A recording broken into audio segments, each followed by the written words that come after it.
విభజనలో ప్రజలకు ఇబ్బందులు రాకుండా చూస్తామని ప్రగల్భాలు పలికారు కానీ నిజానికి పరిస్థితి అంతకి బాగా విభిన్నంగా ఉంది అధ్యక్ష. యాక్చువల్గా ఏంటంటే అరకు పార్లమెంట్లో ఈ చివరి నుంచి ఆ చివరికి ఉంటుంది అధ్యక్ష, 530 కిలోమీటర్లు. దాన్ని 2 నియోజకవర్గాలు 2 జిల్లాలు చేశారు అధ్యక్ష, ఒక్క పార్లమెంట్ని. మిగిలిన పార్లమెంట్లన్నీ ఒక్కొక్క జిల్లా అధ్యక్ష. 25 పార్లమెంట్లు మనకుంటే 25 జిల్లాలు చేస్తూ అరకు పార్లమెంటు మాత్రం 2 జిల్లాలు చేశారు అధ్యక్ష. అవి కూడా యాక్చువల్గా చెప్పాలంటే పార్వతీపురం మన్యం జిల్లా చిన్నదైనా కానీ అక్కడ అల్లూరు సీతారామరాజు జిల్లా మాత్రం మళ్ళీ చాలా పొడవు అధ్యక్ష, 350 కిలోమీటర్ల దూరం అధ్యక్ష జిల్లా హెడ్ క్వార్టర్స్కి రావాలి అంటే. అలాంటి పరిస్థితులు తీసుకొచ్చారు అధ్యక్ష.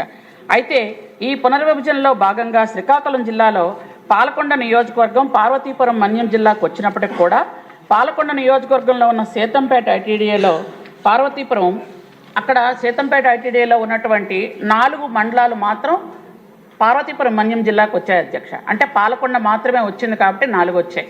మిగిలిన 20 మొత్తం అన్ని 20 మండలాలకి అది ఐటీడీఏ అధ్యక్ష. 20 మండలాల కంటే మిగిలిన 16 మండలాలు శ్రీకాకుళం జిల్లాలో ఉన్నాయి అధ్యక్ష. అంటే వివిధ నియోజకవర్గాల్లో ఉన్నాయి అధ్యక్ష. అయితే ఏ సమస్య వచ్చినా గిరిజనులు సీతంపేటకి వెళ్లాల్సి వస్తుంది అధ్యక్ష. అయితే గత 2 ఏళ్లుగా వీళ్ళందరూ కూడా మాకు ప్రత్యేకంగా ఐటీడీఏ కావాలి అని గత ప్రభుత్వానికి కోరడం కూడా జరిగింది అధ్యక్ష. అయితే మిలియాపుట్లో ఐటీడీఏ ఏర్పాటు చేయాలని అప్పటి సభ్యులు రెడ్డి శాంతి గారు, అలాగే మందసలో ఏర్పాటు చేయాలని సేదర్ అప్పలరాజు గారు ఇద్దరు కూడా దెబ్బలాడుకుంటూ దాన్ని ఎక్కడా పెట్టనివ్వకుండా ఆపుకున్నారు అధ్యక్ష. అయితే చివరికి అది ఎక్కడ ఏర్పాటు చేయలేదు, అలాగే గిరిజనులకు అన్యాయం చేసుకుంటూ వచ్చారు అధ్యక్ష. విభజన జరిగిన నాటికి ఐటీడీఏలో జిల్లా సప్లాన్ మండలాల వైపు కనీసం కళ్ళెత్తి చూడలేదు అధ్యక్ష. ఒక్క పైసా ఎక్కడ ఇవ్వలేదు అధ్యక్ష. ఎక్కడ సప్లాన్ మండలాలకు కానీ అక్కడ ఉన్నటువంటి ఐటీడీఏ నిధులు ఎక్కడ ఒక్క పైసా కూడా ఖర్చు పెట్టలేదు అధ్యక్ష. అలాగే గిరిజన గ్రామాలకు త్రాగునీరు కానీ రహదారి సౌకర్యాలు కానీ ఒక్కటి కూడా వైసీపీ ప్రభుత్వం ఏర్పాటు చేయలేదు అధ్యక్ష. సప్లాన్ నిధులను దారి మళ్లించి వివిధ కార్పొరేషన్లకు కేటాయించి గిరిజన సమస్యలు పరిష్కారం చేయలేదు అధ్యక్ష. కొండపైన ఉన్న గిరిజన గ్రామాలకు రహదారి సౌకర్యం పేరుతో కోట్ల రూపాయలు ఖర్చు చేస్తామని చూపించారు కానీ ఒక్కటి కూడా ఖర్చు చేయలేదు. మొదలుపెట్టిన వాటిని పూర్తి చేయలేదు. మొదలు పెడితే మధ్యలో ఆపేశారు అధ్యక్ష.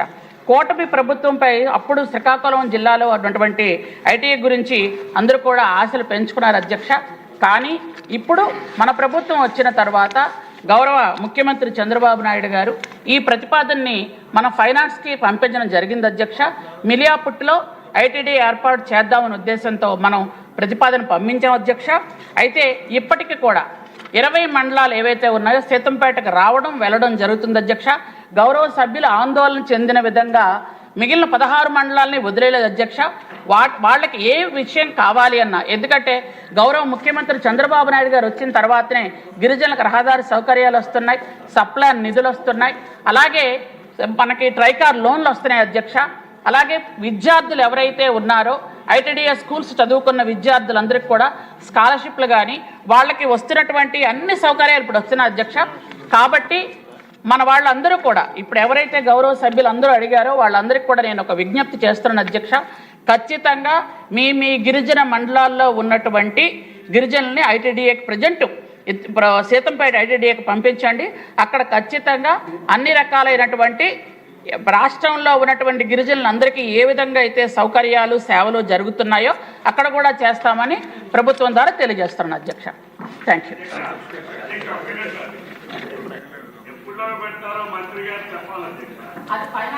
తల్లిదండ్రులు లేనటువంటి పిల్లల్లాగా ఉన్నారు అధ్యక్ష. నెక్స్ట్ ఫైనాన్షియల్ ఇయర్ ఏదో చెప్పండి అధ్యక్ష. ఫైనాన్స్లో ప్రజెంట్ ఉంది అధ్యక్ష. ఫైనాన్స్ రేపు అనౌన్స్ చేస్తే రేపు ఇచ్చేస్తాం అధ్యక్ష. సమస్య కేశవ్ గారి మీద పెట్టారా?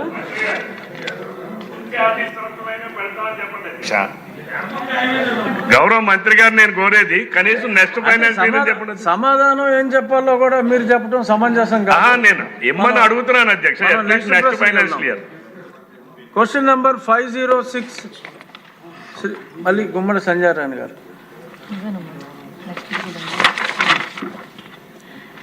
అధ్యక్ష, మొదటి ప్రశ్నకు సమాధానం అవునండి, రెండవ ప్రశ్నకు సమాధానం కూడా అవునండి, మూడవ ప్రశ్నకు సమాధానం టీఎస్పీ ప్రాంతంలో 482 రెవెన్యూ గ్రామాలను షెడ్యూల్ ప్రాంతంలోకి చేర్చే ప్రతిపాదన పరిశీలనలో ఉందండి. చిర్రి బాలరాజు.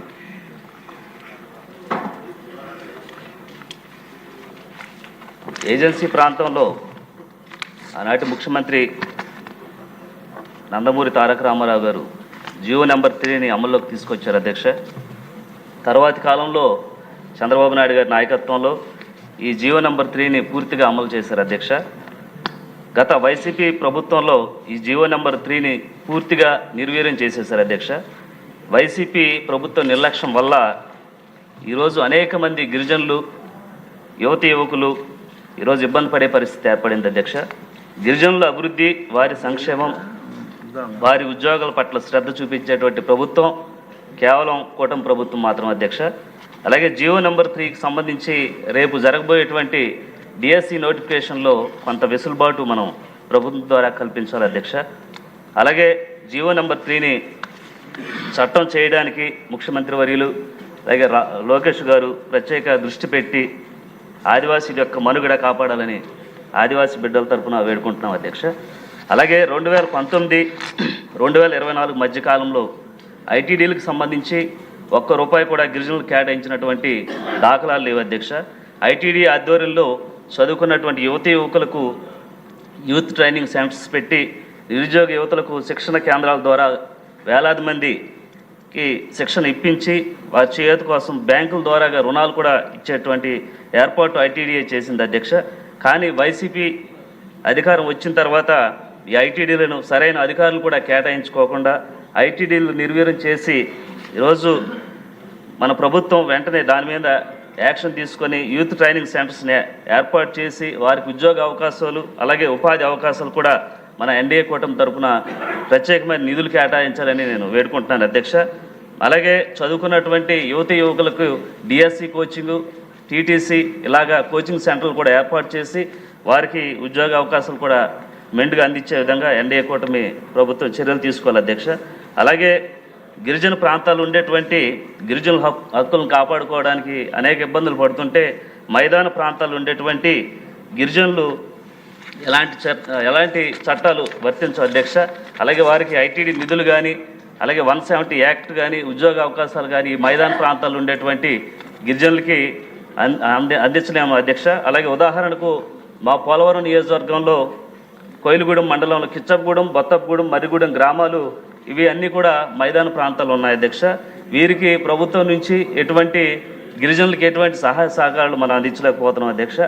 అలాగే దయవుంచి ఈ మైదాన ప్రాంతంలో ఉండేటువంటి గిరిజనుల హక్కుల్ని మనం కాపాడాలంటే అక్కడ పరిధిలో ఉన్నటువంటి ఐటీడీలకి ఈ గ్రామాలని కలిపేటువంటి చర్యలు తీసుకోవాలి అధ్యక్ష. అలాగే ఏజెన్సీ ప్రాంతాల్లో ఉండేటువంటి గిరిజన బిడ్డలు ఈరోజు ప్రభుత్వం మన ఎన్డీఏ కూటమి తరఫున న్యాయం చేస్తారని 1000 కళ్ళతో ఎదురు చూస్తున్నారు అధ్యక్ష. అలాగే ఈరోజు 60-70 సంవత్సరాలు బట్టి ఏజెన్సీ ప్రాంతంలో ఎక్కడ కూడా రోడ్లు లేని పరిస్థితి అధ్యక్ష. ఈరోజు ఎన్డీఏ కూటమి వచ్చిన తర్వాత పవన్ కళ్యాణ్ గారి యొక్క చొరవతో ఈరోజు ప్రతి గ్రామంలో, మారుమూల ప్రాంతంలో ప్రతి చోట కూడా సీసీ రోడ్లు పోసారు అధ్యక్ష, డ్రైనేజీలు పోస్తున్నారు అధ్యక్ష. అలాగే త్రాగునీటికి సంబంధించి అనేకమైన చర్యలు తీసుకుంటున్నారు అధ్యక్ష. ఈరోజు కేవలం ఎన్డీఏ కూటమి తరపునే ఈరోజు మనం ప్రతి గిరిజన గూడెల్లో ఈరోజు సీసీ రోడ్లు ఏర్పాటు చేసాం అధ్యక్ష. దీనికి సంబంధించి ఏంటో అడగండి బాలరాజు గారు, ఎవరు చేశారు, గొప్పగా చేశారు అనేది ప్రస్తుతానికి ఈ ప్రశ్నకి అప్రశ్న. అంటే గత ప్రభుత్వం ఏం కావాలి, మంత్రి గారి వద్ద నుంచి ఏం ఆశిస్తున్నారు, ఇది జరిగే అవకాశం ఉందా అనే ప్రశ్న రూపంలో మీరు అడగాలి. ఇలా చేసాం అలా చేసాం అనేది మంత్రి గారు చెప్తారు. అంటే గత ప్రభుత్వంలో అధ్యక్ష గిరిజన గూడెల్లో ఎక్కడ కూడా రోడ్లు పోసిన దాఖలాలు లేవు అధ్యక్ష. ఎప్పుడు కూడా 60-70 సంవత్సరాలు బట్టి ఈరోజు ప్రత్యేకించి పవన్ కళ్యాణ్ గారి యొక్క పంచాయతీ నిధుల నుంచి సుమారు మా కాన్స్టిట్యున్సీకి సంబంధించి 30 కోట్ల రూపాయలు ఈ రోడ్లకు నిధులు మంజూరు చేశారు అధ్యక్ష. అలాగే గత ప్రభుత్వం పూర్తిగా గిరిజన ప్రాంతాలని వదిలేసింది అధ్యక్ష. దీనికి సంబంధించి ఈరోజు ఐటీడీకి సంబంధించి ప్రత్యేకమైన ట్రైకర్ నిధులు ఇటు మంజూరు చేస్తే ఇటు ఉద్యోగ అవకాశాలు కల్పించిన వారు అవుతారు. అలాగే ఐటీడీకి సంబంధించి గిరిజన గూడెలు కూడా అభివృద్ధి చెందుతాయని నేను తెలియజేస్తున్నాను అధ్యక్ష. ఈ అవకాశం ఇచ్చినందుకు ధన్యవాదాలు అధ్యక్ష. మంత్రి గారు.